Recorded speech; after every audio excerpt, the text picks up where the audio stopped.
বন্ধুরা, Indian premier league 2026 কি আমাদের জন্য একটা মিরাকেলের গল্প লিখতে চলেছে? কলকাতা নাইট রাইডার্স কি সত্যিই অসম্ভবকে সম্ভব করতে পারবে? লখনৌকে হারানোর পর কি বদলাবে কলকাতার ভাগ্য, নাকি শেষ পর্যন্ত ভেঙে যাবে লাখো সমর্থকের স্বপ্ন? আজকের ভিডিওতে আমরা এমন একটা পয়েন্ট টেবিলের সমীকরণ নিয়ে কথা বলবো যা আপনাকে চমকে দিবে, তাই পুরো ভিডিওটা শেষ পর্যন্ত দেখুন। আজকের দিনটা ছিল একেবারে নাটকীয়। একদিকে গুজরাট টাইটান্স দাপট দেখিয়ে হারিয়েছে চেন্নাই সুপার কিংসকে, আর অন্যদিকে কেকেআর দুর্দান্তভাবে জিতেছে লখনৌ সুপার জায়ান্টসের বিরুদ্ধে। এই ম্যাচের পর পয়েন্ট টেবিলে যেন ঝড় বয়ে গেছে। চলুন নিচ থেকে শুরু করি। সবচেয়ে নিচে অর্থাৎ 10 নম্বরে এখন রয়েছে লখনৌ। 8 ম্যাচে মাত্র 2 জয়, মাত্র 4 পয়েন্ট। রান রেটও খুব খারাপ অবস্থায়। তাদের জন্য এখন সমীকরণ একটাই, বাকি সব ম্যাচ জিততেই হবে, না হলে বিদায় প্রায় নিশ্চিত। 9 নম্বরে রয়েছে মুম্বাই ইন্ডিয়ান্স।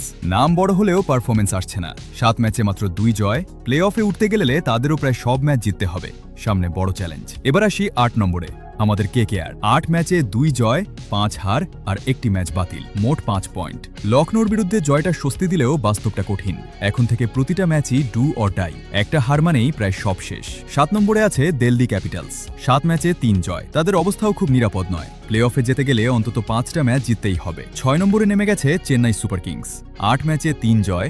ধারাবাহিকতা না থাকলে তাদের সমস্যাই বাড়বে। 5 নম্বরে উঠে এসেছে গুজরাট টাইটান্স। 4 জয়, 4 হার নিয়ে 8 পয়েন্ট। তারা এখনো লড়াইয়ে আছে। কয়েকটা ম্যাচ ভালো খেললেই টপ 4-এ ঢুকে যেতে পারে। 4 নম্বরে রয়েছে রাজস্থান রয়্যালস। 5টা জয় নিয়ে বেশ শক্ত অবস্থানে, আর 3টা ম্যাচ জিতলেই প্লে অফ প্রায় নিশ্চিত। 3 নম্বরে উঠে এসেছে সানরাইজার্স হায়দ্রাবাদ। দুর্দান্ত ফর্মে আছে তারা। বাকি ম্যাচের কয়েকটা জিতলেই জায়গা পাকাপাকি। 2 নম্বরে আছে রয়্যাল চ্যালেঞ্জার্স বেঙ্গালুরু। 7 ম্যাচে 5 জয়, খুব ভালো অবস্থানে। তাদের রাস্তা অনেকটাই সহজ। আর 1 নম্বরে দাপটের সঙ্গে রয়েছে পাঞ্জাব কিংস। 13 পয়েন্ট নিয়ে তারা প্রায় প্লে অফ নিশ্চিত করে ফেলেছে। এবার নজর দেওয়া যাক ব্যক্তিগত পারফরমেন্সে।